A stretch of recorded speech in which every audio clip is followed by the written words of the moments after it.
So, hello. We've looked at a lot of ideas around articulated force, articulated movement. We'll give a few concrete examples on the bag today. We're going to start with, we've looked at this hitting up and the use of up and the use of down, and I'll keep emphasising these things. So now let's start thinking about how we might combine some of these punches just to demonstrate. Like we need to look at combining 1, 2 like that, but we also need to look at combining with single hand punches, and we're practicing exactly the same way. So if we want to go 1 and then we want to go down like that, hit up, hit down, and what we use is our quarter routine. So we go 1, you see the heel is up, but it's not going to come all the way down. We're going to drop and change like that, and it's not going to go 1, 2, up, down. It's going to go 1 and it's going to do a circle down like that. And this is, well, I can't say this is what we call short power. It's one of the ways that we get short power. There's two at least ways of doing it. One is just with the flat like that, or we just use the muscle bounce like that, and the other is the articulation of the shoulder in a circle like that. So there's 2 different ways of doing short power, and the way we do that, first of all, is we do 1 quarter routine, just relax a little bit and then just circle down into the overhand like that. So we're not going to do anything anywhere near full power, but we're going to do it sharp like that.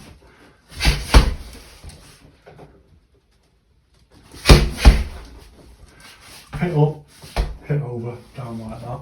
And there'll be little changes in where you hit. So I hit with my middle knuckle rather than my, on the last one I did there, hitting much more with my middle knuckle than the last 3 knuckles. So don't fetishise little things like that. It's absolutely fine as long as you hit them. That's what really matters. So, and we can change it. And do it the other way so you can see it from the other, like that.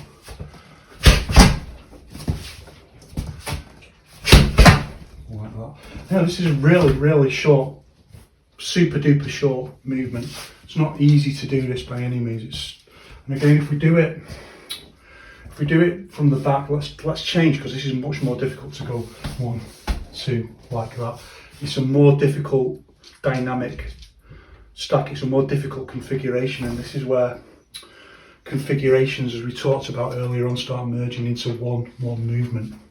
But it's the same thing. We use down, and then we change and we use up. And this is why I want to look at these today, because it just makes it much clearer that Hun Yuan Li is not just, doesn't just mean you can move in any direction. Hun Yuan Li is contextualized. Hun Yuan Li is skewed in real terms by open, close, up or down. So down, and then change, and then up. And we can do it. Don't forget, we can do hit and stop, hit and flow, different things we can do. Quite robotic like that. But we lose power. We want a faster movement. So I'll just do a couple. And again, from this slow posture, from this standing posture.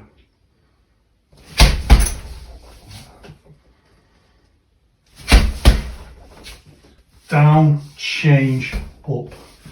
Down, change, up. I'll break it down.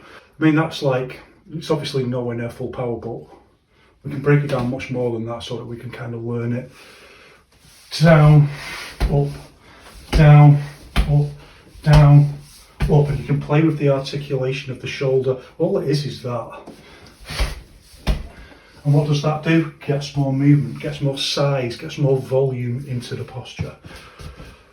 1, 2, 1, 2, 1, 2, 1, 2, 1. But you can see in the movement itself, there's all this use of phased movement in the posture. All this whole body, complex whole body interconnectivity. So it's not just like There's some things that people talk about, like, yeah, okay, like the idea is like when you're standing, you get a feeling like your whole body is knitted together. And some people say like an ingot, like a metal ingot, but it's such a basic, like, to bring movement into complex function using genuine Hun-Yuan Li phased movement. Well, the principle of being like an ingot is that everything knits together. It's one system. It's not just one system, like, you know, a real ingot would be like that, wouldn't it? Like, we wouldn't even have that much movement. This is phased, you know, like that. Yeah, it's cool. It's cool. Yeah.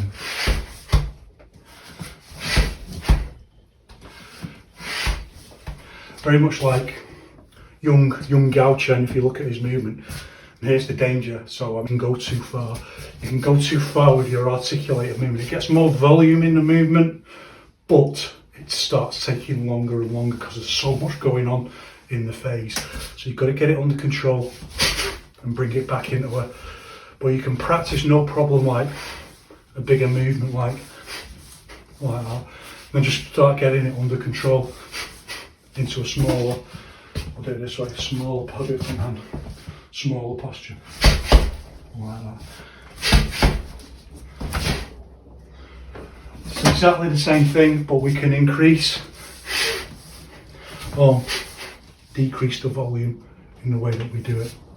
So we've done that. We can take that and we can use like a very similar sort of concept to go from jab and then round. Remember, we're not going to go round into the side like that, into the side of the head. We're only going to go to this 35-degree angle off the, so we're going to go like that.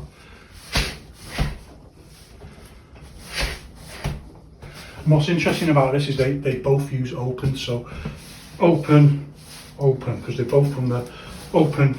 Just if I do it that way, they both use close, the legs going close together. They both use open. So if I do it with the backhand this way, one, again, quarter rooting with the back foot, one cross and then one, and then articulate into the one, articulate into the movement like that, using this articulated short power rather than the bounce short power. I'll demonstrate that more in a moment. So like that.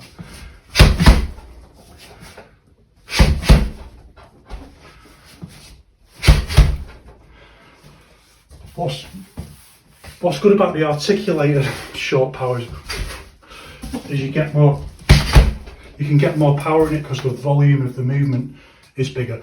But the other way that we use short power, you can get a little bit more speed in it because it just goes one, and it uses the somatic timing to just go straight into the next posture like that. So it just goes flat in, flat out, like that, like a piston, hit like a piston, as Yao Zhongzhen says. So we can do that nice and relaxed as well. So there's no circularity. This kind of short power getting volume through circularity like that. It's just 1, 2, like that. Like that. And you can do ratios between the two as well, so it's not, but that's a little bit beyond where we're at the moment. So the next thing to think about is what if we change? It's relatively easy to do both of those if the target is the same place, because they're going to the same. So there's less for the arm to do, there's less for the intent to calculate and focus on.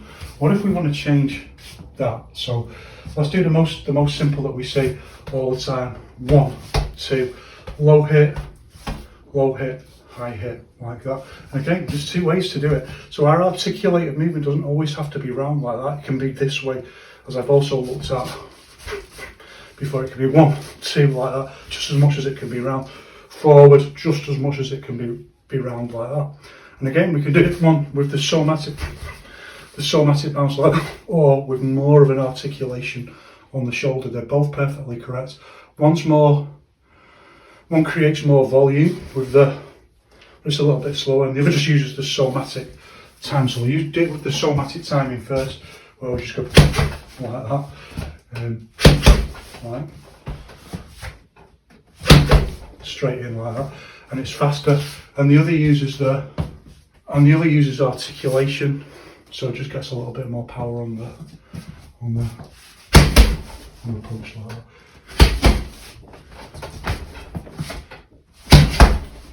Like that. Again, nowhere near full speed and power, but can't really do that here.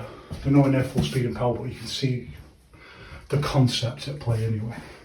So what changes then if we want to do something interesting? Like, again, it's still making our life easier. 1, 2, they might not be to the same target, but they're in the same line. So 1, 2, that makes our life a lot easier. Actually, if we've been practicing all our basics and we want to do something like 1, 2, and hitting with our lead hook like that, it's not that difficult. We just need to think about it conceptually. And the reason we do need to think about it, like, getting away from this, like, the idea of being intuitive is very misleading. So we've got lots of people who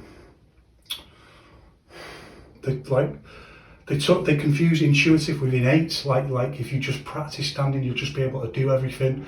That's not the case at all. What we do is we bring it into just like you're doing everything, whether you're learning to play the guitar, football, Yiquan, no matter what, with any skill, you bring it into conscious thought, you practice it, and then you push it back down into intuitive ability. So we're going to go 1, and then we want to go 2. So if we're going to do just somatic timing like that, just muscle bounce like that, we're going to go 1, 1, and then straight in, like a quite robotic, like.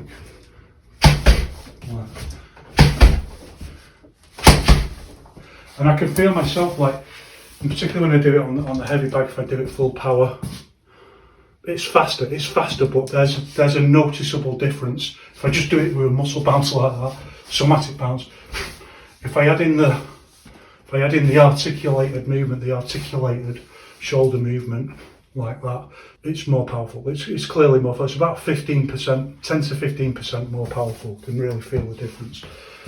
It's just a tiny little bit slower. So there's no answer to this. It's like, it could be whichever you want, you know. And speed might be you might want to do speed for the first 2 and power for the last one. Something like that happens all the time.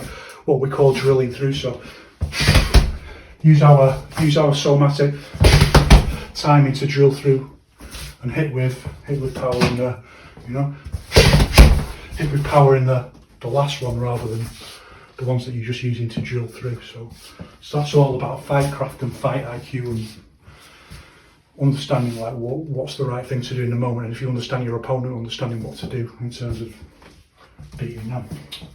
But if I want to do the same thing, so 1, 1, and you can see it's not just like 1. This movement integrates with the whole body, so it's not just, I mean, it doesn't matter either way I'm doing. Usually with the somatic muscle bounce, there's less of this bodily movement. It's much more like hit and flow, where hit and flow would be no body movement at all. We just go straight into the next one, like 1, 2, like that. Like here, I've still got stored force in my body because my body can do that. So I just do that with the next one. That would be hit and flow, like that. With somatic muscle bounce, I use a little bit back, whole body like that. And then with articulated movement, 1, a much bigger integration of the phase, and you can see it's phased movement. So 3 completely different ways of doing it. They're all different, but they can all be integrated, and they're all perfectly within the paradigm of our structural movement in each one paradigm.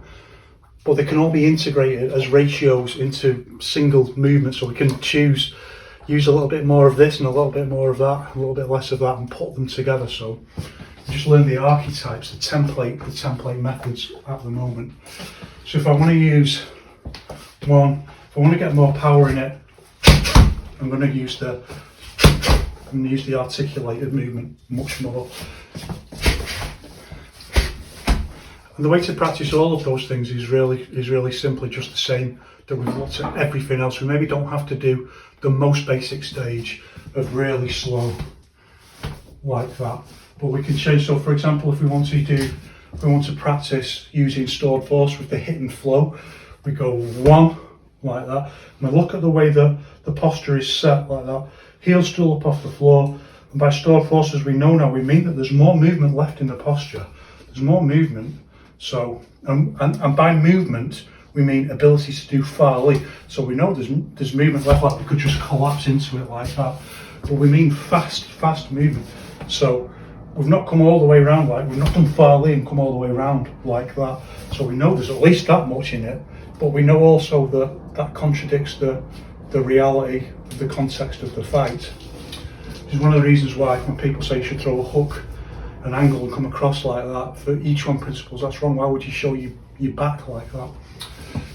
So we know that from here, for hit and flow, there's more stored force because we can just do a little extra thing like that, and with the shoulders as well.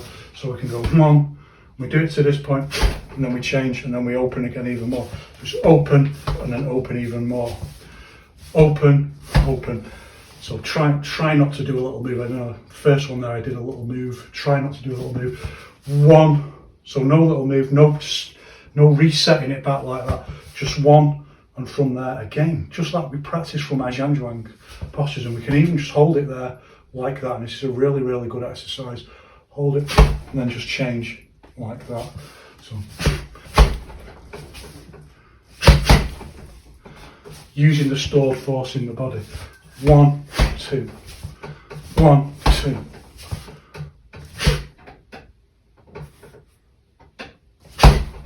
2. So no pullback or anything. 1, 2. And that just teaches you a lot about stored force and what it really means. Some of the things people say are just, come on. And then we can change, we can use our somatic. What we can't do with our somatic timing is hit and stop, because the hit and stop, the somatic timing is lost. We need to move. When that muscle bounce comes back, we need to move.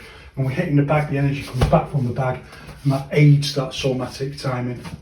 So we've got to go with it in a 2. So we can go. We want to feel like the shoulder is just going like that, like that. There's no roundness in it. Like that'll be the next one. We want to go 1, 2, like that. It's got to be done so we do it nice and slow.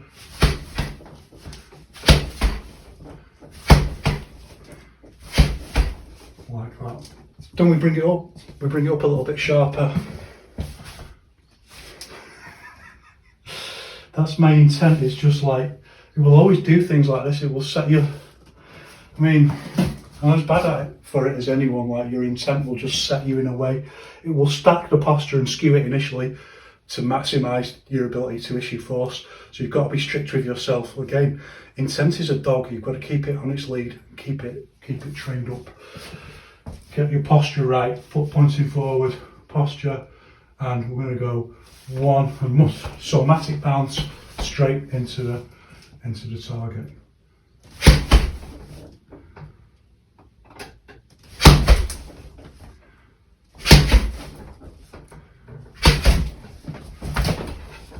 Like that. But well, we're supposed to be training it light first. I recognise that. That's showing off, isn't it? So we want to go. We can do it nice and light like this, no problem. Be careful, because you can see, with these opening postures, you lean back. It's one of the dangers of it. There's always a payoff. Like, I mean, some of them I'm only just hitting the target. To be fair, a bag swings back more than a person, but a person moves, so a person can move back. But just be careful for 1, 2 on the second one. Don't fully extend your arm. That's when you can remember all that training we've been doing to truncate movement like that. So if the bag goes further back and you don't catch it, you don't just lock your elbow out like that. That's why we've been training truncated movement all this time. Well, it's not the only reason, is it? It's got stored force in it, we know that. it's also springy, but it's overdetermined. It's one of the key reasons why, the same with kicks, that we don't lock them out like that. So nice and light. And the same with our backhand.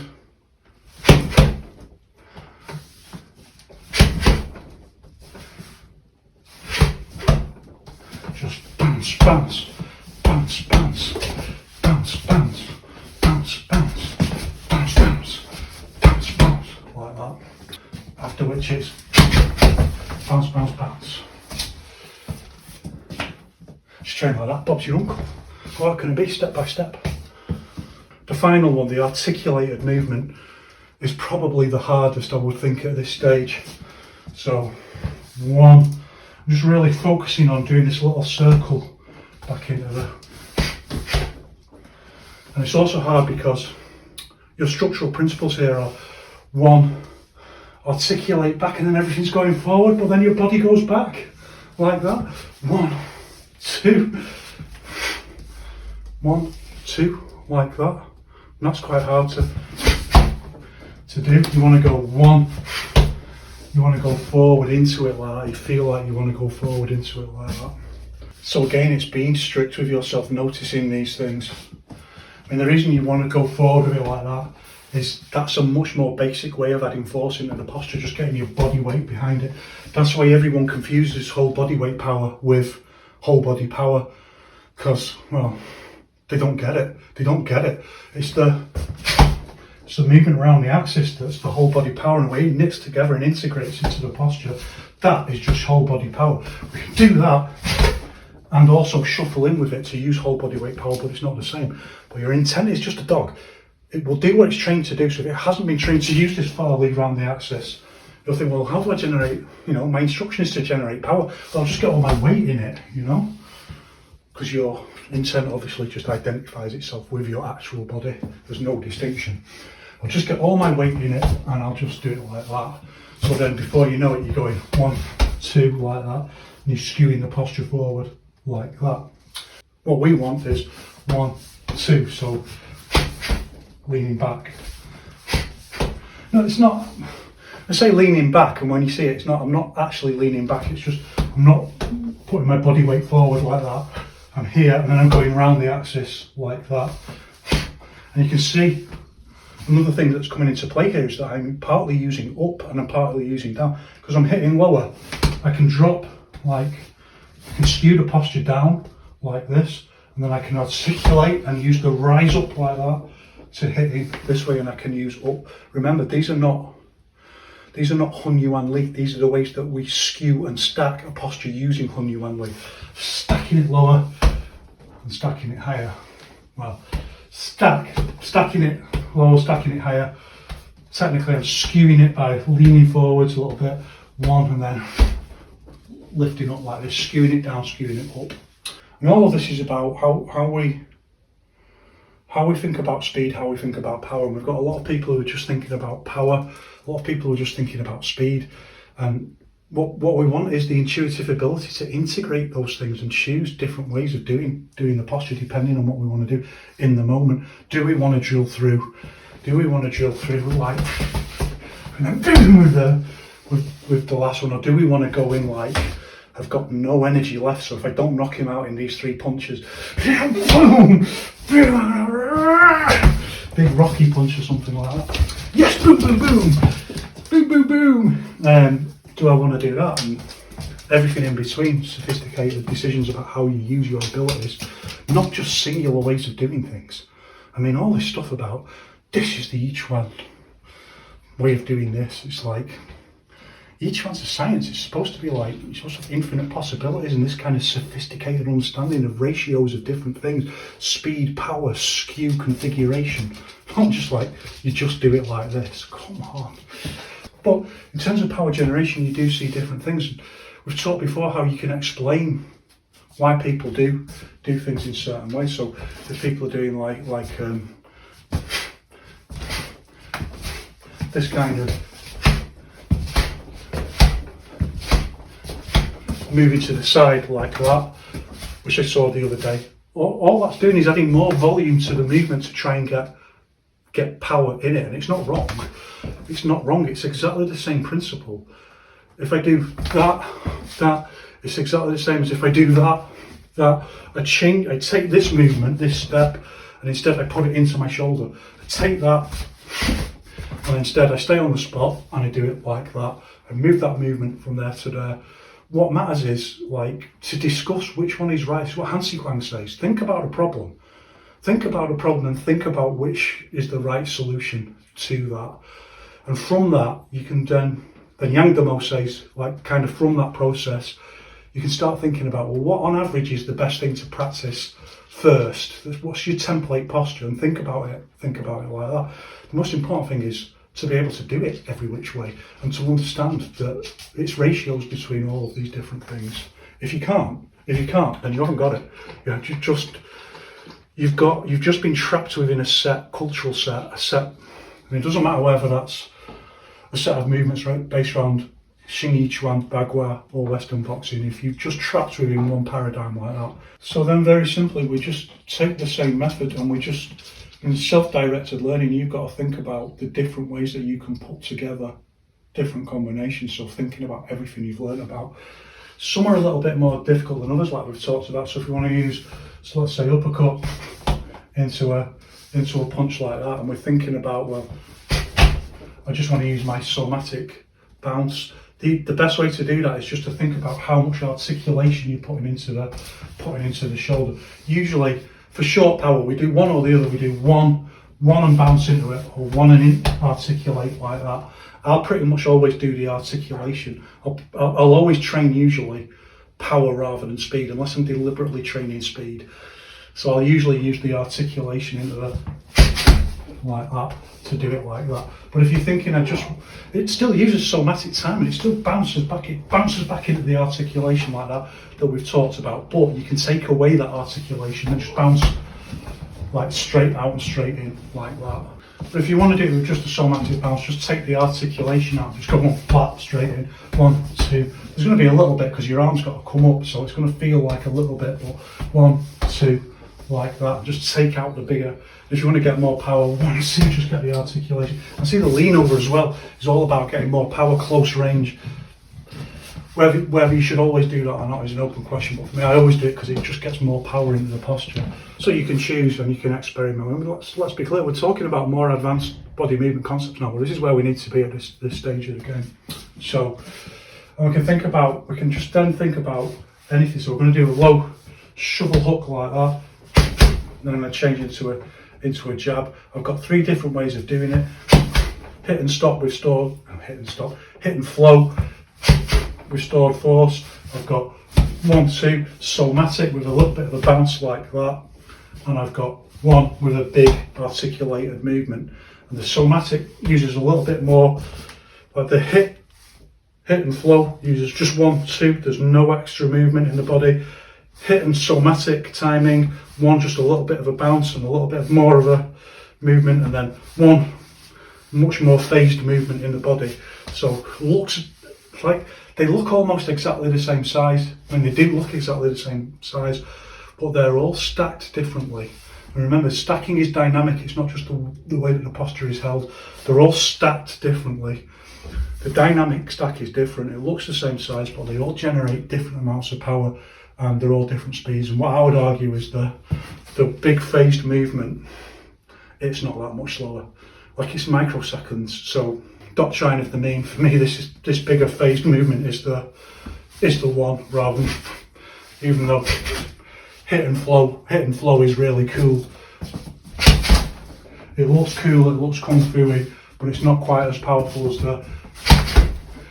There's no real difference in speed, but it does look different, and it certainly feels different in terms of power. And again, let's say we were going to do that, you just break that down in the same way.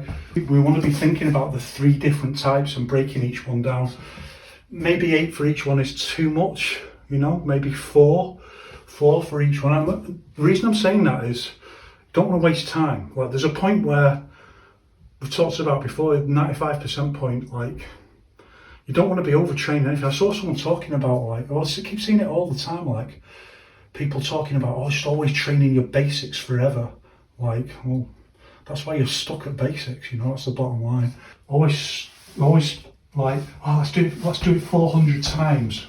No, let's do it 4 times, but do it right and really carefully, and then do the variations, because at this point, yeah, okay, do it 400 times on day 2, you know. I remember my coach saying when he went to train with his teacher, it was like, it just left him like for 2 hours doing basic punch like that. Yeah, okay, right at the start, but later on, when we're refining movement, that's absolutely not necessary at all. We want to be thinking about training lots of different things, lots of things together, lots of different postures. So I've got to train each one. I've got to train each one like whichever way I'm doing it. I'm doing loads and loads of that, so I'm not doing them full power. You don't need to do them full power to get the posture. It's part of the key method of the Yiquan training paradigm. You don't want to wear out your body. So doing them really relaxed, like, I'm doing 4 and then changing to something else. 1, 2, 1, 2. You can think to yourself like, well, I'm going to do them all. I'm going to do them all like hit and flow. I'm going to do them all with articulated movement.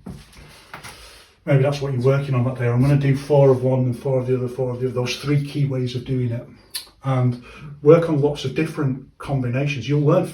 You will progress far faster doing it that way than just thinking like, I'm just going to do this 5,000 times. Like, nah. So my knuckles bleed. Like, no, that's not the way to learn or progress. So many people talk about training like that and how hard, tough their training was. I think, where's the result? If that's true, where's the result, you know?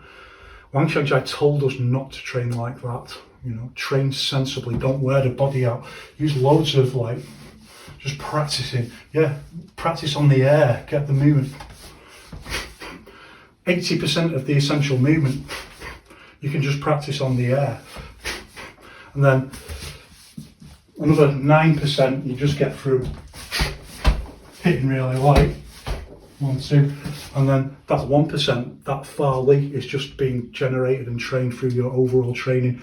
1% of your training you can do just hitting the bag, full contact. So, and I mean that literally. Like, so in like let's say in a week of training where you're doing all different kinds of training. If I'm training in a week, you know, maybe a little bit more than 1%, or maybe not. You know, maybe not actually. So if I'm training all week and I'm training 6 days a week, and I'm doing, at the gym, I'm doing 2 hours, 2.5 hours. At home, I'm doing 2 hours. I'm doing my standing and slow movement at home. In a week, I'll do like maybe 2 sessions, 2 half-an-hour sessions on the bag, hitting full contact. So, you know, it's a small percentage of the amount of time that I train hitting. I mean, I do train absolutely full contact, full power, but it's a small percentage of the amount of time that I do that. That's the way to do it, you know.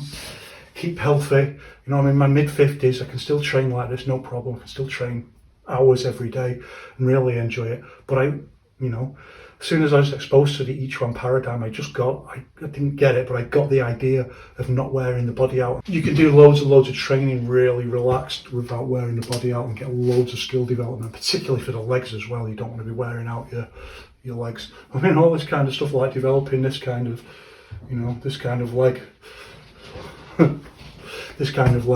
strength and stuff like that, you know, just massively increases your overall level without actually dynamically damaging your body through ridiculous training. So the rest of that, I think I can leave up to other people to think about, just different combinations. I don't have to go through everything. That's all self-directed learning. You can think about that's just a little bit of a skills upgrade to think about those 3 ways that we've looked at all the way through of issuing force with a double hand combination. It's the same. We've not looked at one hand and the other hand. We've just looked at the same hand today. But to practice those skills, and you think about, well, what I'm going to do, jab, hook. I'm going to do uppercut, overhand. You know what I'm going to do, chopping up, uppercut. And there's all just slightly different ways that those postures are stacked. And just have a go. Just have a go at building those drills and practicing those different ways. And yeah, it's difficult at first, but step by step you'll build those skills. Don't worry, you'll get there. So that's it for this. So, one love, nourish everyone's development. Don't just get on with your training, practice, and I'll see you in the next one.